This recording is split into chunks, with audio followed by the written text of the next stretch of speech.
दोस्तों नमस्कार। हम लोग आज बात करने वाले हैं शेषफल की। अर्थमेटिक में बहुत ही इम्पोर्टेंट टॉपिक है और शेषफल का कॉन्सेप्ट अगर हम समझ गए तो हम अच्छे से अच्छा क्वेश्चन आसानी से सॉल्व कर सकते हैं। ठीक है, तो कोई अगर ये समझे कि शेषफल हम इसलिए पढ़ते हैं क्योंकि हमको शेषफल निकालना आ जाएगा, तो ये उसका मिसकॉन्सेप्ट है। हम बहुत सारे ऐसे कैलकुलेशंस हैं जिसको केवल शेषफल की सहायता से हम उस क्वेश्चन को सॉल्व कर सकते हैं। आइए देखते हैं। जैसे कोई संख्या है, संख्या क्या है, मान लो हमारे पास 17 गोली है और आपसे कहा गया कि 4 लोगों में बराबर बांटना है। क्या करना है? 4 लोगों में बराबर बांटना है। तो अब बराबर बांटिए। इसको 1 देंगे, इसको 1 देंगे, इसको 1 देंगे, फिर इसको 1 देंगे। फिर क्या करेंगे? फिर इसको 1, फिर इसको 1, फिर इसको 1 और इसको 1। इसी तरीके से जब आप बांटते जाएंगे तो आप देखेंगे कि सबको 4-4 गोली मिलेगी और हमारे पास 16 गोली हो गई। अब हमारे पास 1 गोली बच गई। इस 1 गोली को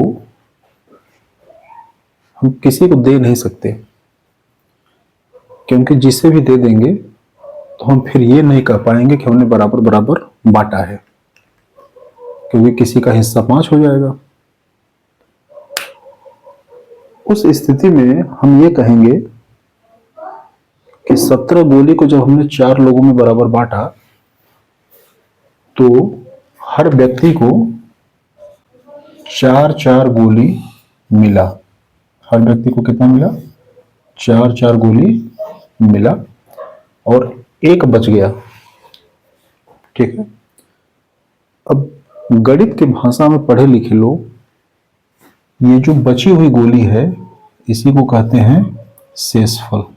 क्या कहते हैं? शेषफल। और प्रत्येक व्यक्ति को जो मिला है 4, इसको कहते हैं भागफल। क्या कहते हैं? भागफल। ठीक है,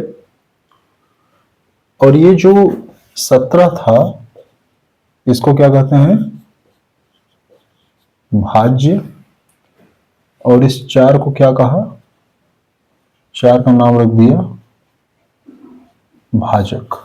ठीक है, इस बात का ध्यान रखेंगे। अब मैथमेटिकल फॉर्म में 17 गोली को 4 लोगों में अगर हम बांटेंगे तो 1 को कितना मिलेगा और कितना शेष बचेगा, उसको हम किस तरीके से लिखते हैं? तो देखिए, उसको हम लिखते हैं इस तरीके से।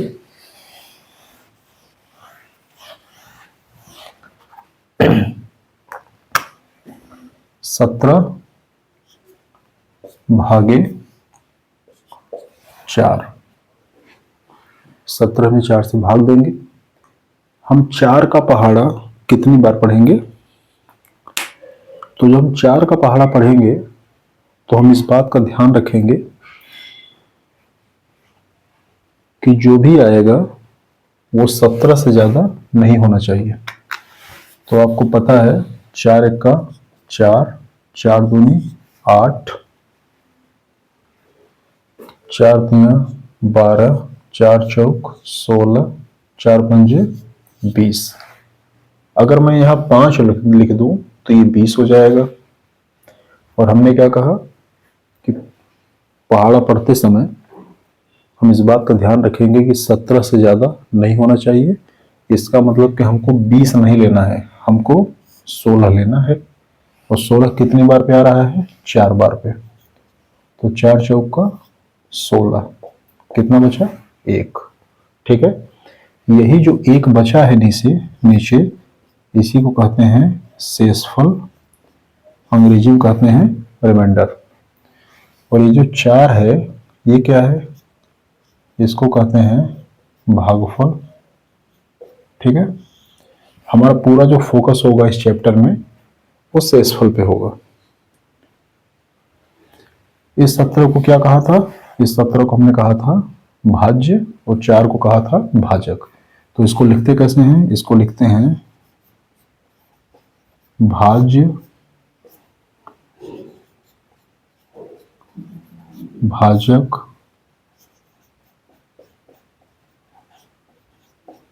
भागफल, और नीचे क्या बचेगा, नीचे बचेगा शेषफल। ठीक है, अब ये हमारा भाग सही है कि गलत है, ये जानने का तरीका क्या है, ये जानने का तरीका ये है कि इस 4 का इस 4 में गुणा करेंगे और जो शेषफल आया है इसको जोड़ेंगे तो हमें ये 17 मिल जाना चाहिए। तो देखिए 4 चौक का 16 और 1 17, इसका मतलब कि हमारा जो भाग है ये सही है। ठीक है, यहाँ तो कोई समस्या नहीं है। इसी को गणित के फॉर्मूले के रूप में हम कैसे लिखते हैं, इसी को हम लिखते हैं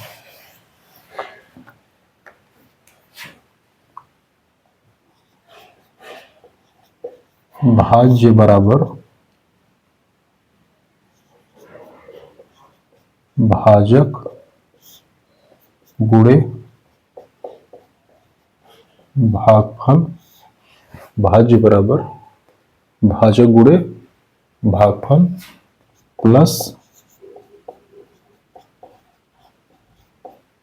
शेषफल। इस बात का ध्यान रखेंगे, बहुत इंपॉर्टेंट ये रिजल्ट है, ये आपको पता होना चाहिए। आपने जो भाग दिया है वो सही है कि गलत, तो आप भाजक का भागफल में गुणा करेंगे और शेषफल को जोड़ देंगे तो आपको भाज्य मिल जाना चाहिए। ठीक है, अब आइए देखते हैं अगली बात।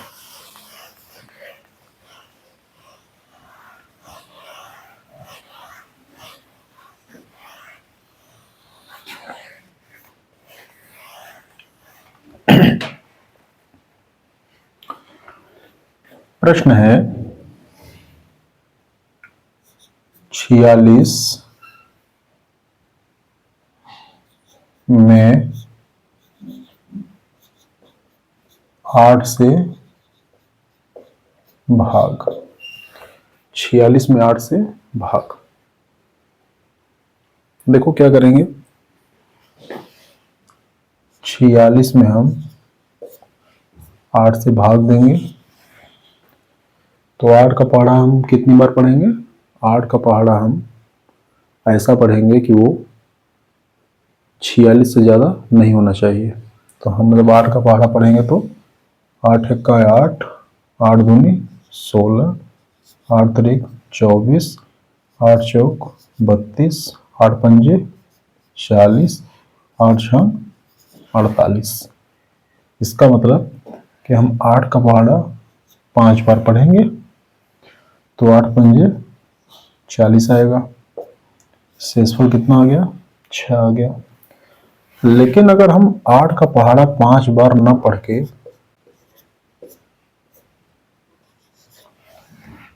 6 बार पढ़ दिए तो 8 छक्के 48। ठीक है, तो घटाएंगे तो 46 में से 48 घटेगा, कितना आएगा, -2। कितना आया, -2। ये जो 6 है यह धनात्मक शेषफल है और ये जो -2 है ये क्या है, ये ऋणात्मक शेषफल है। दोनों का मतलब क्या है समझ लीजिए। हम लोग कई बार पढ़ते हैं कि निगेटिव रिमाइंडर, नकारात्मक शेषफल या ऋणात्मक शेषफल। तो मतलब क्या है? मतलब ये है कि ये जो 46 है 8 से भाग देना था, ठीक है। तो जब हम 8 का मल्टीपल लिखते हैं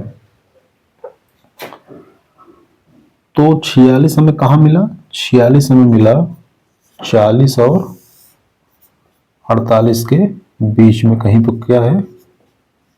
46 है, यही है।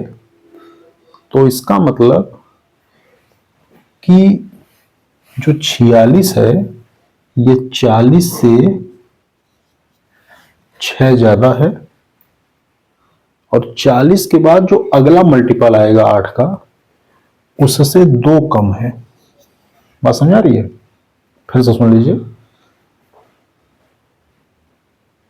46 जो है 8 का जो मल्टीपल है 40, 40 से 6 ज्यादा है, और 40 के बाद जो ठीक अगला मल्टीपल है 48 उससे 2 कम है। बस इतना ही मतलब है इसका। ऋणात्मक शेषफल का सिर्फ इतना ही मतलब है कि वो ये बताता है कि अगले वाले मल्टीपल से ये कितना कम है। जैसे अगर 124 में 25 से भाग दें तो शेषफल कितना आएगा? शेषफल आएगा 25 चौका 100, शेषफल आएगा 24। कोई दिक्कत नहीं है, क्योंकि 124 100 से 24 ज्यादा है, तो हम कहेंगे शेषफल कितना है? शेषफल 24 है। लेकिन अगर हम 25 का पहाड़ा 4 बार ना पढ़ के 5 बार पढ़ दें तो 25 पंजा 125। 125 का मतलब कि हमें जिसमें भाग देना था 124 में, ये 125 से एक कम है। एक कम है माने -1। तो 124 में अगर आपने 25 से भाग दिया तो आपको शेषफल 24 मिलेगा या -1 मिलेगा। 24 क्यों? क्योंकि 25 का जो मल्टीपल 100 है ये 24 ज्यादा है, और उसका जो अगला वाला मल्टीपल 125 है उससे ये संख्या एक कम है, इसलिए हमने -1 लिखा है। ठीक है। एक बात और, इस 24 की और -1 की वैल्यू सेम है। आप प्रश्न हल करते समय धनात्मक शेषफल लीजिए या ऋणात्मक शेषफल लीजिए, उससे उत्तर पर कोई फर्क पड़ने वाला नहीं है, क्योंकि जो 24 है वही -1 है। इस केस में जो 6 है वही -2 है, मतलब गंगाधर ही शक्तिमान है। देखो कैसे, -2 को हम जब प्लस में कन्वर्ट करेंगे तो क्या करेंगे? शेषफल कितना है? -2। हमने भाग किससे दिया? 8 से, तो -2 + 8 कितना आया? 6। ठीक है। तो -2 हमारा प्लस में बदल गया। जब कभी शेषफल ऋणात्मक आ जाए तो जिस संख्या से हम भाग देते हैं उसी संख्या को उस शेषफल में जोड़ दीजिए, तो जो भी पॉजिटिव वैल्यू आएगी वो हमारा धनात्मक शेषफल होगा। जैसे यहाँ -1 था, हम किससे भाग दे रहे थे? 25 से, तो 25 जोड़ दीजिए, तो -1 और +25 कितना होगा? +24। यही है यहाँ पे, कुछ और नहीं है। ठीक है। दूसरी इंपॉर्टेंट बात जो आपको समझना चाहिए वो ये है कि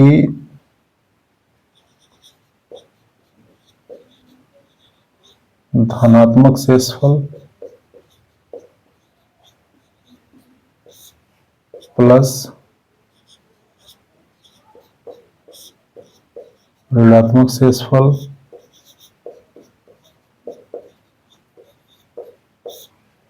ये दोनों किसके बराबर होता है? ये दोनों हमेशा भाजक के बराबर होगा।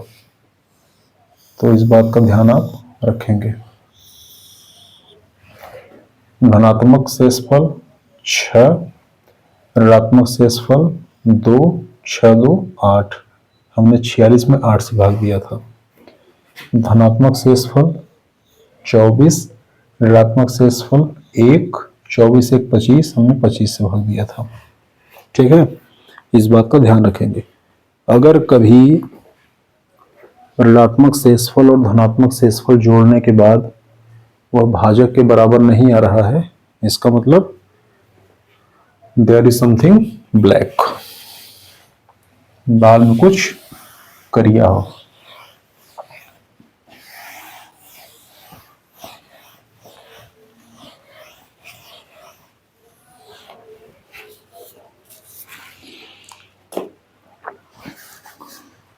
एक और देख लीजिए,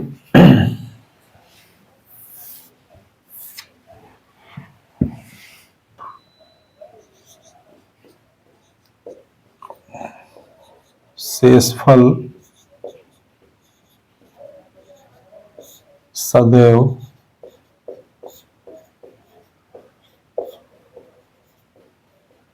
धनात्मक होता है। मैंने अभी ऋणात्मक शेषफल बताया, उसके बाद भी मैं ये कह रहा हूं कि शेषफल सदैव धनात्मक होता है। ऋणात्मक शेषफल का कॉन्सेप्ट सिर्फ इसलिए है कि आप प्रश्नों को सही तरीके से जल्दी से हल कर पाए। अगर हमसे कभी पूछा जाए कि क्या शेषफल नेगेटिव होता है, हम कहेंगे नहीं। कॉन्सेप्ट पे, हमारी अवधारणा पे, गणित की जो कॉन्सेप्ट है, जो गणित की अवधारणा है, उस पर शेषफल कभी नेगेटिव नहीं होता है, हमेशा पॉजिटिव होता है। देखिए, एक प्रश्न है, -46 में -46 में 8 से भाग।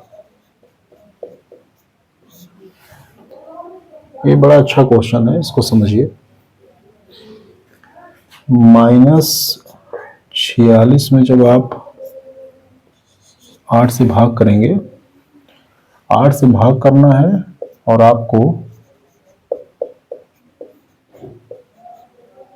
भागफल भी बताना है और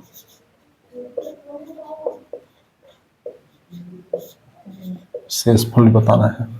ठीक है, अब देखो, आमतौर पे जो बुद्धिमान लोग होते हैं वो क्या करते हैं, वो तुरंत करेंगे, माइनस यहाँ है तो यहाँ माइनस लगा देंगे, और 46 है तो 46 से ज़्यादा नहीं होना चाहिए, तो क्या करेंगे, 8 पंजे 40। ठीक है, 8 पंजे 40। अब पता है कि ये घटाया जाता है, जब घटाएंगे -46 में से -46 घटाएंगे तो घटाते समय चिन्ह बदल जाता है। ये -46 और +40 कितना आया, -6। ठीक है, देख के सही लग रहा होगा ये, लेकिन इसमें तकनीकी खराबी है। तो ये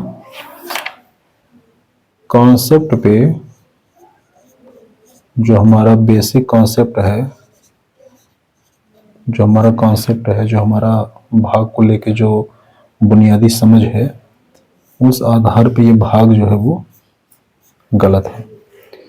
गलत इसलिए है कि हमें भाग ये बताया जाता है छोटी कक्षाओं, जो हम कक्षा 2-3 में होते हैं, हमें कहा जाता है कि कभी भी जब हम पहाड़ा पढ़ेंगे तो पहाड़ा पढ़ते समय इस बात का ध्यान रखेंगे कि जो ये भाज्य है उससे बड़ी संख्या नीचे नहीं होनी चाहिए, उससे छोटी संख्या होनी चाहिए। और यहां आप देख रहे हैं ऊपर है -46 और नीचे है -40। -40 बड़ी संख्या है, तो भाग देते समय नीचे बड़ी संख्या नहीं होनी चाहिए, वो हमेशा भाज्य से छोटा ही होगा। एक बार फिर से भाग करके देखते हैं।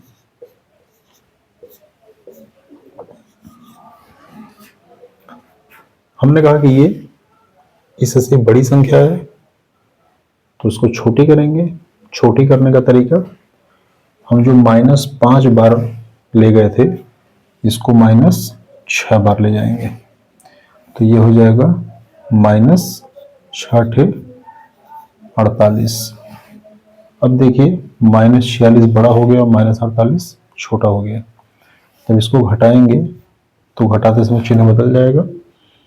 ये -46 और +48 से नीचे क्या बचेगा, प्लस।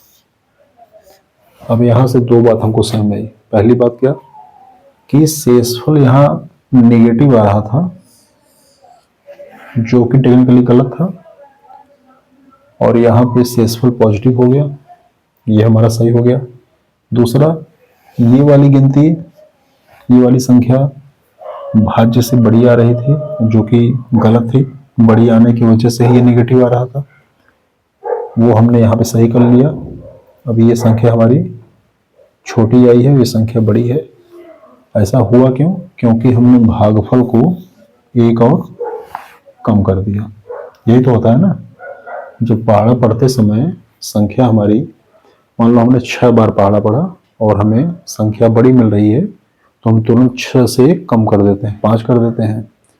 तो यहाँ जब हमें -5 पे बड़ी संख्या मिलने लगी तो हमने इसको -5 से 1 कम करके -6 कर दिया।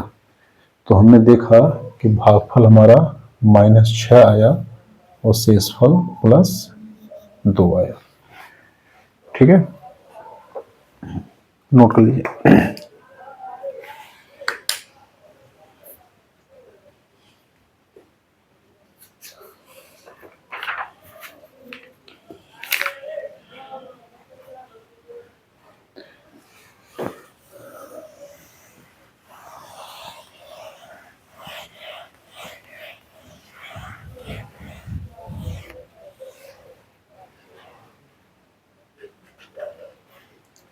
अगला है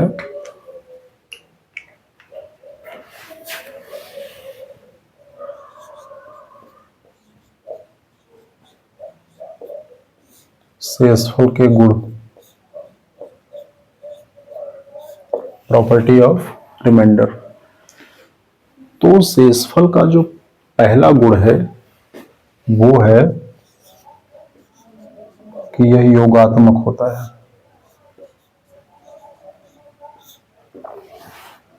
ये योगात्मक होता है। इसका क्या मतलब है?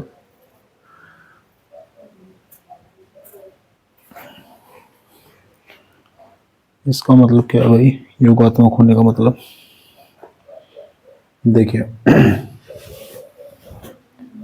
अगर आप 81 में आपको 6 से भाग देना है तो शेषफल क्या होगा?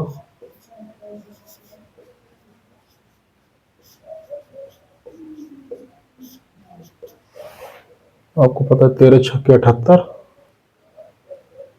तो शेषफल कितना आएगा? 3 आएगा। कोई समस्या नहीं है। अब अगर हम 81 को कई टुकड़े में डिवाइड कर दें, कैसे कर दें? हमने लिख दिया 20 प्लस 51, 20 51 71 प्लस 10। हमने इसको कई टुकड़े में डिवाइड कर दिया। तब देखो शेषफल क्या होगा?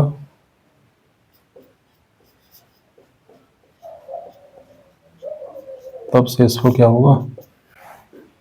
20 को अगर हम 6 से डिवाइड करेंगे तो शेषफल क्या होगा? 6 × 18, 2 बचेगा शेषफल, प्लस, क्योंकि बीच में प्लस लगा है। 51 को 6 से करेंगे तो 8 छक्के 48, 6 × 48, 48 3 51। ठीक है, 10 को अगर हम 6 से भाग करेंगे तो क्या शेषफल आएगा, 6 का 6, 4 बचेगा। ठीक है, अब देखो ये कितना हो गया, ये हो गया 3 2 5 4 9, कितना हो गया, ये 9 हो गया। 9 से 9 होने का मतलब ये है कि अगर आप 6 से भाग दे रहे हो और शेषफल 9 बचे तो शेषफल कभी भाजक से बड़ा तो होगा नहीं, आप एक बार और भाग ले जा सकते हो। इसका मतलब कि 9 को लिख सकते हो 6 और प्लस 3। ठीक है, मतलब ये 6 कट जाएगा, कितना बचेगा, 3 बचेगा। बस समझ रही, इस तरह से। एक दूसरे एग्जांपल से इसको समझो, योगात्मक होने का क्या मतलब है।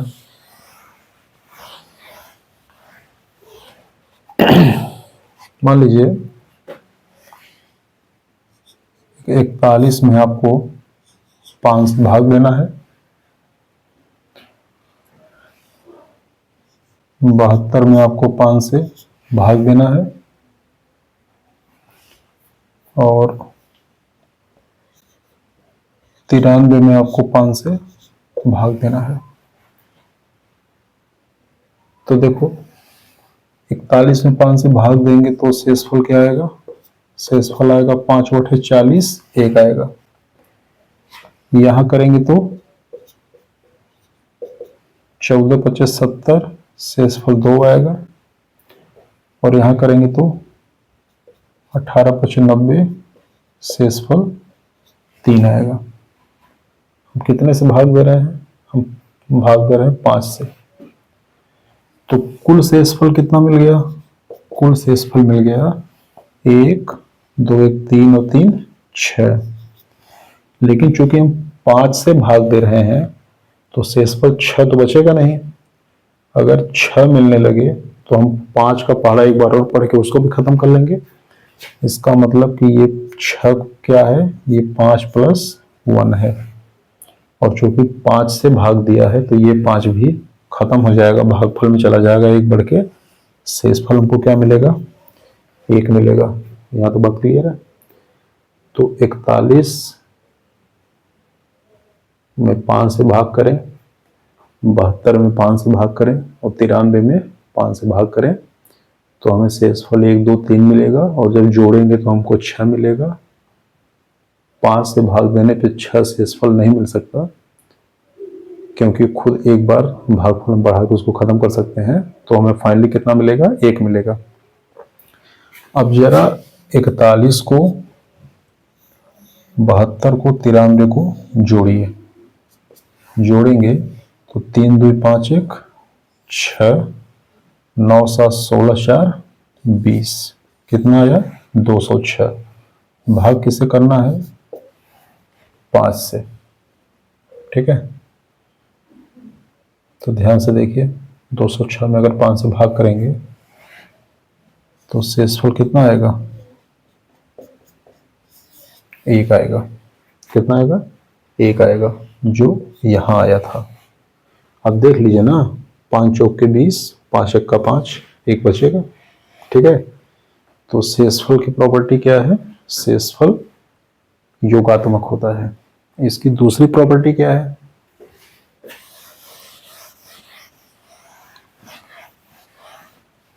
शेषफल जो होता है ना, ये गुणात्मक भी होता है। ये क्या होता है, गुणात्मक भी होता है। शेषफल के योगात्मक एडिटिव प्रॉपर्टी और उसके गुणात्मक प्रॉपर्टी से हम बहुत सारे क्वेश्चन सॉल्व कर सकते हैं। देखिए,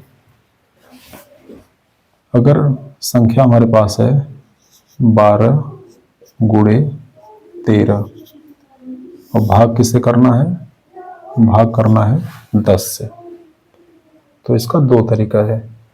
या तो आप 12 का 13 से गुणा कर लें, कितना आएगा, 12 दहम 120, 12 तियां 36, 156।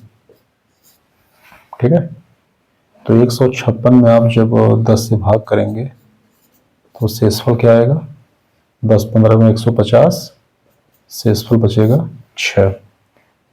लेकिन कभी कभी जब बहुत बड़े मल्टीप्लिकेशन होते हैं, आप ऐसे डायरेक्ट इसको 156 नहीं कर पाएंगे। उस केस में क्या करेंगे, तो उस केस में अगर हम 12 में 10 से भाग करें तो हमें शेषफल कितना आएगा, 2 आएगा। और 13 में 10 से भाग करें तो शेषफल क्या आएगा, 3 आएगा। बीच में मल्टीप्लिकेशन है तो 2 3 6। आप इस तरह से भी इसको सॉल्व कर सकते हैं। एक क्वेश्चन पर इसको देख लेते हैं। हमारे पास एक क्वेश्चन है 21 गुणे 11 गुणे 4, और भाग किसे करना है, भाग करना है 3 से। ठीक है, तो देखो जो एक तरीका है बेसिक, आप मल्टीप्लाई कर लीजिए। 4 1 4, 4 दूनी 8, 4 1 4, 4 दूनी 8, 924।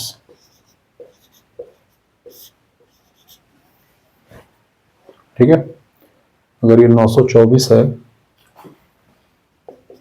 तो शेषफल क्या होगा, 3 3 का 9, 3 8 24। ये पूरी तरीके से कट जाएगा। शेषफल हमारे पास कितना होगा, 0 होगा। ठीक है, अब मैं इसी गुणा से बचना चाहता था, मुझे ये नहीं करना है। क्यों नहीं करना है, क्योंकि इस पे समय खर्च होता है। हम ऐसे करके देख लेते हैं। अगर हम 21 में 3 से भाग करें तो शेषफल क्या होगा, 0 होगा। अगर हम 11 में 3 से भाग करें तो शेषफल क्या होगा, 3 3 का 9, 2 होगा। अगर हम 4 में भाग करें तो कितना होगा शेषफल, 1 होगा। अब देख लीजिए,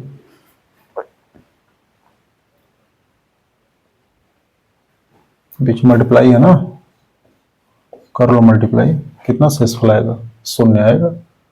तो हमें इस गुणा से बचना है। अगर हम ये गुणा कर भी दिए, अभी जब मैं कल क्वेश्चंस आपको कराऊंगा तो आप देखेंगे कि आपको बड़े बड़े मल्टीप्लिकेशन इसमें मिलेंगे, देख के माथा खराब हो जाएगा। तो कल की क्लास में हम इस पे बहुत सारे क्वेश्चंस की प्रैक्टिस कराएंगे। तब तक देखते रहिए। नमस्कार।